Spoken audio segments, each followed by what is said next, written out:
So the Suga government has finally suggested that they would declare a state of emergency in the face of this coronavirus pandemic.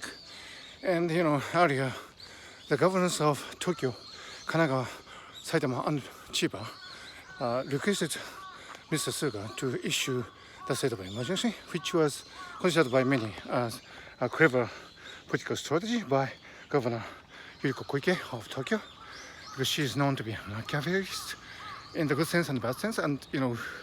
Suga, the Prime Minister, probably had to consider the issuing of the state of emergency seriously after that, because if he did not, it will be considered as an inaction in the face of the request from Ms. Koike and other governors.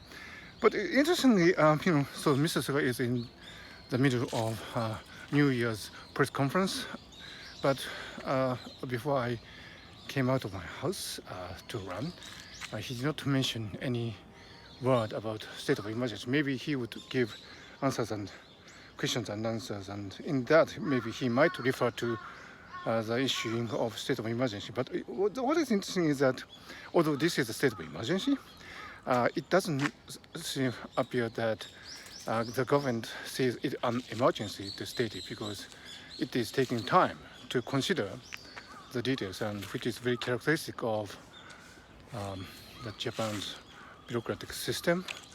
They have to tie the strings and cut the red tapes, and otherwise they cannot go ahead with issuing the state of emergency. So it is an interesting case where the government is taking time to issue a state of emergency. So although it is a state of emergency, the issuing of the state of emergency is not an emergency.